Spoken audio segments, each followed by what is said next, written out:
90 రోజుల కోర్సు పూర్తి చేస్తే చాలు 100% ప్లేస్మెంట్ సపోర్ట్ తో సాఫ్ట్వేర్ జాబ్ మీ సొంతం. వెంటనే కోడ్ జ్ఞాన్ డెస్టినేషన్ ని సంప్రదించండి. నమస్తే, వెల్కమ్ టు సుమన్ టీవీ. నేను మీ యాంకర్ సరి. మార్చ్ నెలలో ద్వాదశ రాశుల వారికి ఎలా ఉండబోతుంది, వారు ఎలాంటి పరిహారాలు చేసుకోవాలి, వీటి గురించి ఇన్ డీటెయిల్గా మనతో చెప్పడానికి వేదిక్ ఆస్ట్రాలజర్ ఉమా గారు ఉన్నారు. వారిని అడిగి తెలుసుకుందాం. నమస్కారం గురుగారు. నమస్తే అమ్మా. ద్వాదశ రాశుల వారికి మార్చ్ నెలలో గ్రహ సంచారం ఎలా ఉండబోతుంది? అందరికీ నమస్కారం అండి. ఈ మార్చి నెల అంటే ఈ మాసంలో చాలా మార్పులు జరగబోతున్నాయి. ఎందుకు అంటే ఈ నెల ఆఖరిలో, ఈ మాసం చివరిలో శని యొక్క ట్రాన్సిట్ జరగడం వల్ల కొంతమందికి ఏలినాటి శని లేదా శని దోషములు పోతున్నాయి, కొంతమందికి శని దోషాలు పట్టబోతున్నాయి ఈ మాసం చివరిలో. అదేవిధంగా ఇదే మాసం చివరిలో 28, 29, 30వ తారీఖుల్లో షష్టగ్రహ కూటమైనటువంటిది ఏర్పడబోతోంది. దానివల్ల ద్వాదశ రాశులకి 12 రాశుల మీద కూడా ఈ యొక్క ప్రభావం అనేది తీవ్రంగా పడబోతోంది. ఐదర్ పాజిటివ్ అయినా నెగిటివ్ అయినా ఖచ్చితంగా పడుతుంది. దాని గురించి డిస్కస్ చేసుకోవాలి అండ్ దాని గురించి తగిన జాగ్రత్తలు కూడా చెప్పాలి. అదేవిధంగా ఈ మాసంలో రవి యొక్క ట్రాన్సిట్ కూడా మార్చి 15వ తారీఖు తర్వాత జరగబోతోంది. మార్చి 15వ తారీఖు వరకు కుంభంలో సంచరిస్తున్నటువంటి రవిగ్రహ సంచారము 15 తర్వాత మీనంలోకి ఎంటర్ అవ్వబోతున్నారు. కాబట్టి దానివల్ల కూడా కొంత మార్పులు అనేవి ఉద్యోగరీత్యా, పదవి యోగాల రీత్యా ప్రతి రాశికి కొన్ని మార్పులు జరగబోతున్నాయి. అయితే ఈ మాసము గ్రహ సంచారము చూస్తే వృషభంలో గురుగ్రహ బృహస్పతి సంచారము, మిథునంలో కుజగ్రహ సంచారము, కన్యలో కేతుగ్రహ సంచారము, కుంభంలో రవి శనుల యొక్క కంజంక్షను. రవి మార్చి 15 వరకు మాత్రమే కంజంక్షన్లో ఉంటారు, ఆ తర్వాత మీనంలోకి వెళ్ళిపోతారు. మీనంలో చంద్ర, శుక్ర, రాహు, బుధుల యొక్క సంచారం నడుస్తోంది. మార్చి నెలలో కన్యా రాశి వారికి ఉద్యోగపరంగా, వ్యాపారపరంగా, సంతానపరంగా, విదేశీ పరంగా ఎలా ఉండబోతుంది? వారు ఎలాంటి పరిహారాలు చేసుకోవాలి గురుగారు? కన్యా రాశి వాళ్ళకి ఈ మాసము మార్చి మాసంలో వీళ్ళకి 3 గ్రహాలు మాత్రమే యోగిస్తున్నాయమ్మా. అందులోనూ మార్చి 15వ తారీఖు వరకు మాత్రమే రవి బలం అనేటువంటిది ఉంటుంది. మార్చి 15 తర్వాత రవి బలం లేకపోవడం వల్ల 2 గ్రహాలు మాత్రమే యోగిస్తూ ఉంటాయి. మరీ ముఖ్యంగా మనం కాస్త డీటెయిల్డ్గా మాట్లాడుకుంటే లగ్నంలో కేతుగ్రహ సంచారం వల్ల శత్రువుల యొక్క వృద్ధి కనబడుతోంది. శత్రువుల విషయంలో చాలా జాగ్రత్తగా ఉండాలి. ఈదర్ మెన్ ఆర్ ఉమెన్ మీ మీద టార్గెట్ చేసి మిమ్మల్ని ఇబ్బంది పెట్టడానికి, చాలా మీ మీద అభియోగాలు మోపడం లాంటివి జరిగే అవకాశాలు ఉంటాయి. కేతు బలం లేదు కాబట్టి చాలా జాగ్రత్తగా ఉండండి. లగ్నంలో కేతుగ్రహ సంచారం వల్ల కూడా ఆరోగ్య సమస్యలు ఇబ్బంది పెడతాయి కాబట్టి ఆరోగ్యాన్ని చాలా చక్కగా జాగ్రత్తగా చూసుకోవడం చాలా అవసరము. ఇక 6వ స్థానంలో రవి శనుల యొక్క సంచారం నడుస్తోంది.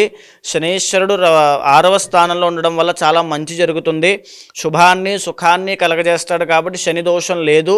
కాస్త ఆ ఉపశమనం అనేటువంటి శని భగవానుడు కలగజేస్తూ ఉంటాడు. కానీ 6వ స్థానంలో ఉన్నటువంటి రవిగ్రహ సంచారము ఈ మార్చి 15 దాకా మీకు ఎలాంటి ఇబ్బంది పెట్టదు. ఈ శత్రువుల యొక్క ఇబ్బందుల నుంచి ఈ రవిగ్రహ సంచారం మార్చి 15 దాకా మిమ్మల్ని కాపాడుతూ ఉంటుంది. మార్చి 15 తర్వాత ఎప్పుడైతే 7th హౌస్లోకి రవి ఎంటర్ అవుతాడో అక్కడి నుంచి మీకు ఆ బలం అనేది తగ్గుతుంది.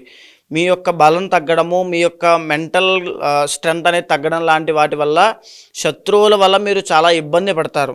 ఆ మనోవిచారం లాంటివి ఎన్నో శత్రువుల వల్ల ఇబ్బంది కనబడతాయి. ఆరోగ్యం విషయంలో కూడా కాస్త నలతగా ఉండడము, ఫీవర్ లాంటివి వచ్చే అవకాశాలు కూడా కనబడుతున్నాయి. రవి బాగాలేదు కాబట్టి ప్రతినిత్యము ఆరోగ్యం పట్ల శ్రద్ధ తీసుకోవడం చాలా అవసరము.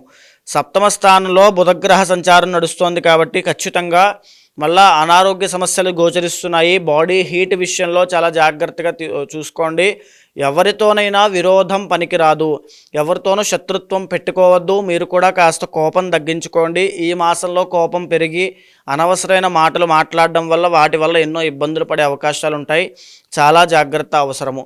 అదేవిధంగా 7వ స్థానంలో శుక్రగ్రహ సంచారం వల్ల కళత్రపీడ అంటే ఏదైతే మీ భార్య లేదా భర్తకి అనారోగ్య సమస్యలు రావడం, వాళ్ళతో మళ్ళీ తగువులు అవ్వడము, వాళ్ళతో వాగ్వివాదానికి దిగడము, వాళ్ళతో ఒక అభిప్రాయ భేదాలు రావడము, మిస్అండర్స్టాండింగ్స్ పెరగడం లాంటివి ఎన్నో జరుగుతాయి.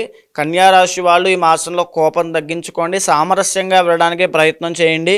ఎవరు ఎన్ని అన్నా కాస్త తగ్గి ఉండడం చాలా మంచిది. 7వ స్థానంలోనే రాహుగ్రహ సంచారం కూడా నడుస్తోంది. వీటి వల్ల నరదృష్టి వల్ల చాలా ఇబ్బంది పడతారు.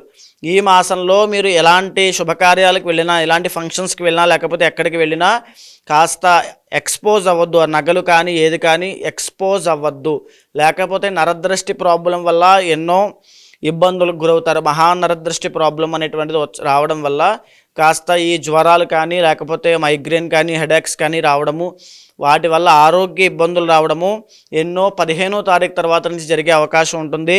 వెరీ కేర్ఫుల్గా ఉండండి, చాలా జాగ్రత్తగా ఉండండి.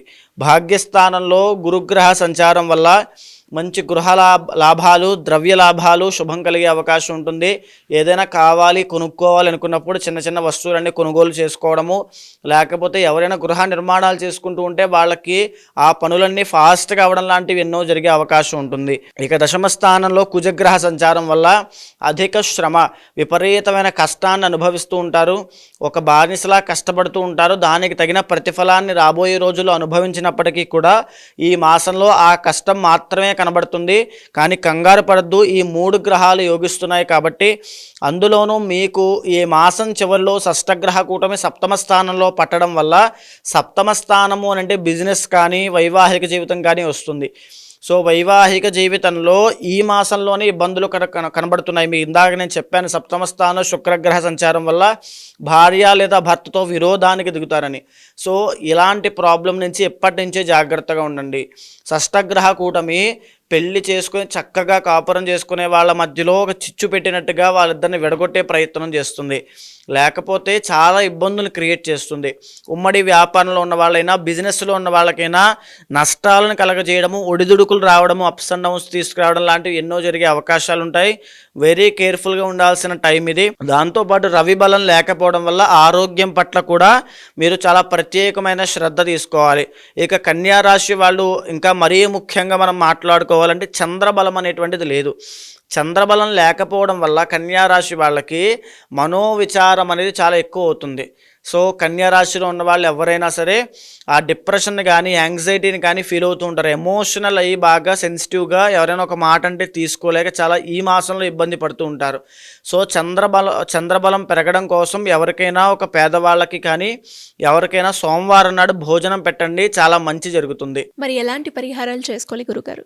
ఈ కన్యారాశి వాళ్ళకి ఆరోగ్యపరమైన ఇబ్బందులు కనబడుతున్నాయి కాబట్టి సోమవారం నాడు శివానుగ్రహం కోసము ఆరోగ్య ఇబ్బందులు రాకుండా, భార్యాభర్తల మధ్యలో కానీ వ్యాపారంలో కానీ నష్టాలు రాకుండా పంచామృతాలతో శివుడికి అభిషేకం చేస్తే ఈ మాసంలో అద్భుతమైన ఫలితాలు ఉంటాయి. షష్టగ్రహ కూటమి నుంచి బయటపడి అద్భుతంగా ఉపశమనాన్ని పొందుతారు. జాతకరీత్యా ఎవరికైనా ఎలాంటి సమస్యలు ఎదుర్కొన్నప్పటికీ దానికి తగ్గట్టుగా పరిష్కారాలు చేసుకోవాలి అంటే ఏ విధంగా మిమ్మల్ని అప్రోచ్ అయ్యే ఛాన్స్ ఉందంటారు గురుగారు? తప్పకుండా అమ్మా. ఏదైతే మనం మాస ఫలితములు, వార ఫలితములు, తర్వాత సంవత్సర ఫలితములను మాట్లాడుకుంటున్నామో అది గోచార ఫలితంగా మన మీద 30 నుంచి 45% మాత్రమే ప్రభావితం చూపిస్తుంది.